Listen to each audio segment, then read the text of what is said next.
Sunan Bejagung Lor atau yang memiliki nama asli Sayyid Abdullah Asy'ari bin Sayyid Jamaluddin Kubro, beliau adalah adik dari Syekh Maulana Ibrahim Asmarakande. Sunan Bejagung sendiri berasal dari Saudi Arabia dan masih memiliki garis keturunan dengan Nabi Muhammad SAW. Beliau datang ke Jawa untuk menyebarkan agama Islam dan membantu memecahkan ekonomi masyarakat pada saat itu. Terdapat cerita yang unik semasa hidupnya, yakni Sang Waliullah pernah terlibat pertarungan heroik melawan seseorang yang diyakini masyarakat sebagai Patih Majapahit atau yang biasa disebut dengan Gajah Mada. Awal kisah, semasa hidup Sunan Bejagung Lor, dikenal sebagai sosok penyabar dan mudah bergaul, sehingga beliau bisa diterima di semua lapisan masyarakat. Hal inilah yang membuat putra dari Raja Hayam Wuruk, Kusumawardhani mendatanginya dan berkeinginan berguru ilmu agama kepada Sunan Bejagung Kidul. Tetapi sayang niatnya untuk belajar agama Islam tidak mendapatkan restu dari kalangan kerajaan, termasuk orang tuanya. Mendengar kabar tersebut, maka Raja Hayam Wuruk memerintahkan Patih Gajah Mada untuk menghadang niat Kusumawardhani. Sikap sang raja dipicu karena penerus kerajaan silsilahnya harus dari keturunan sang raja sendiri. Lalu kerajaan pun mengirimkan pasukan gajah yang dipimpin Patih Gajah Mada untuk menyerang padepokan Sunan Bejagung, namun dengan kesaktian yang dimiliki oleh Sunan Bejagung Lor.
Maka akhirnya pasukan gajah tersebut dikutuk menjadi batu.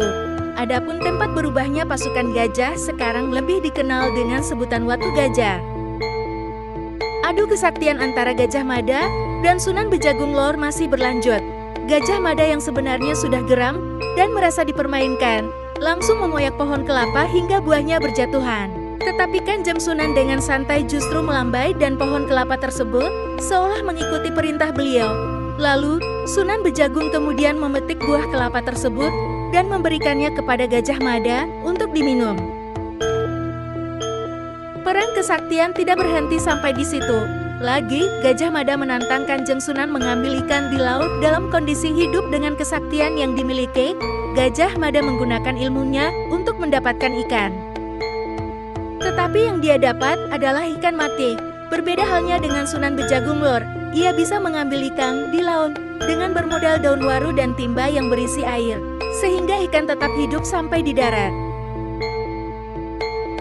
Salah seorang juru kunci makam Sunan Bejagung menceritakan, awalnya Patih Gajah Mada percaya diri bisa mengalahkan Sunan Bejagung Lor dengan mudah.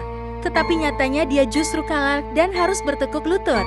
Gajah Mada mengakui kehebatan Sunan Bejagung Lor dengan 2 kali adu kesaktian selalu kalah, katanya. Selanjutnya, juru kunci makam Sunan Bejagung ke-9 itu menambahkan, usai kalah melawan Kanjeng Sunan, akhirnya ia harus kembali ke kerajaan tanpa hasil membawa putra Raja Hayam Wuruk. Gajah Mada harus kembali ke kerajaannya karena kalah dari Sunan Bejagung, pungkasnya.